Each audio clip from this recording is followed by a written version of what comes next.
سمرقند بخارا کے علاقے جو ہیں، امام بخاری کا مزار اب بھی بخارا میں ہے، تو یہ سمرقند کے جو علاقے ہیں یہ فتح ہوئے تھے حضرت عمر بن عبدالعزیز رضی اللہ تعالی عنہ کے دور میں۔ تو جب مسلمان کمانڈر ابن مسلم نے سمرقند پر قبضہ کر لیا، فتح کر لیا، تو وہاں کے پادری نے ایک خط لکھا حضرت عمر بن عبدالعزیز کے نام۔ تو قاصد جب لے کے خط آیا تو عمر بن عبدالعزیز کا پتہ پوچھا، تو جب گئے تو عمر بن عبدالعزیز اپنی چھت کی لپائی کر رہے تھے اور ان کی زوجہ ان کو گارا پکڑا رہی تھی۔ وہ سمجھا کہ شاید مجھے راستے میں کوئی غلطی لگی ہے، واپس گئے اور پوچھا کہ مجھے تو امیر المومنین عمر بن عبدالعزیز سے ملنا ہے، تو کہا وہی ہمارے امیر ہیں۔ تو جب وہاں پر پہنچے، دروازہ کھٹکھٹایا تو باہر آئے تو وہی بندہ جو چھت کی لپائی کر رہا تھا، جی آپ عمر بن عبدالعزیز ہیں؟ جی میں ہی ہوں۔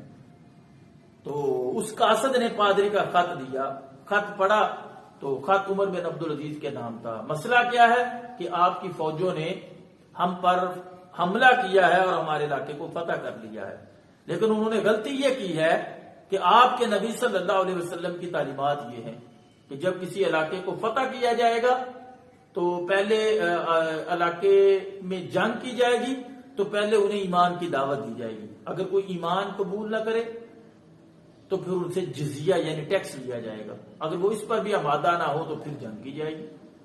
تو انہوں نے نہ ہمیں ایمان کی دعوت دی، نہ ٹیکس کا مطالبہ کیا، اور راتوں رات ہم پر حملہ کیا اور سمرقند کو فتح کر لیا۔ عمر بن عبدالعزیز نے خط کی بیک سائڈ پہ لکھا ابن مسلم کے نام کہ آپ کوئی قاضی مقرر کریں اور وہ قاضی اس کا فیصلہ کرے گا۔ سائل بھی مایوس، جب پادری کے پاس پہنچا تو وہ بھی خط پڑھ کے مایوس، خیر مرتے کیا نہ کرتے، ابن مسلم کے پاس گئے اور خط دیا کہ یہ آپ کے امیر المومنین کا خط۔ جب پیچھے سے پڑھا تو آپ نے فوری طور پر ایک قاضی کو مقرر کیا۔ اب دیکھو، مدعی پادری کافر ہے، ملزم کے طور پر مسلمانوں کے کمانڈر ابن مسلم ہیں، اور قاضی صاحب نے عدالت لگائی تو مدعی سے پوچھا آپ کا دعویٰ کیا ہے؟ کہا جی دعویٰ یہ ہے کہ انہوں نے نہ ہمیں ایمان کی دعوت دی، نہ ہم سے ٹیکس کا مطالبہ کیا، اور سیدھا ہی ہم پہ حملہ کر دیا۔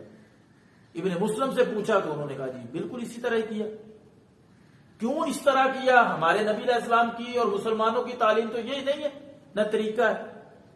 تو کہا جی ہم نے سمرقند کے ارد گرد کے علاقے جب فتح کیے تھے تو ان کو ایمان کی دعوت بھی دی، ٹیکس کا بھی کہا، تو وہ نہ مانے تو جنگ کر کے فتح کیے گئے، تو ہم نے سمجھے یہ بھی وہی علاقہ ہے۔ تو قاضی صاحب کہنے لگے گویا آپ اپنے جرم کا اعتراف کر رہے ہیں۔ اب پادری کافر حیران ہے، مسلمان وہاں پر فتح یاب ہے، اور قاضی صاحب جو فیصلہ دیتے ہیں وہ یہ دیتے ہیں کہ ابن مسلم شام سے پہلے اپنی فوجیں سمرقند سے لے کے واپس چلے جاؤ۔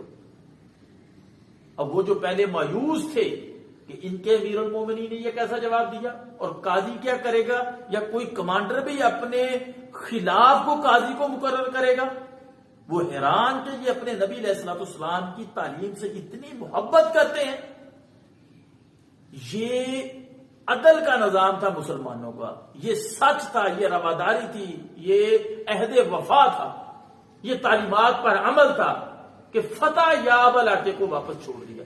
جب شام کے وقت فوجیں باہر نکل رہی تھی تو تاریخ نے وہ منظر دیکھا، اور پادری سمیت جتنے عیسائی تھے وہ ابن مسلم کی بارگاہ میں حاضر ہوئے اور کہا کہ پہلے تو آپ ہمیں کلمہ پڑھا کے مسلمان کریں، پھر اس کے بعد ہم آپ کو خود دعوت دیتے ہیں اور آپ ہمارے علاقے میں آ جائیں اور ہم اپنا علاقہ اپنے ہاتھوں سے آپ کی سپرد کرتے ہیں۔ دوستو، کچھ نعرے، کچھ دعوے، کچھ مصنوعی عشق یہ اور چیز ہے، اور نبی پاک علیہ الصلوۃ والسلام کی تعلیمات یہ اور ہے۔ میں اپنے اندر جان کے دیکھوں، آپ دیکھیں کہ ہم کہاں پہ کھڑے ہیں۔ اگر تو محبوب علیہ الصلوۃ والسلام کے طریقے پر ہے تو پھر مبارک ہو، اگر نہیں تو توبہ کا دروازہ ابھی کھلا ہے، ہمارے پاس وقت ہے، ہماری سانسیں چل رہی ہیں۔ اللہ تعالیٰ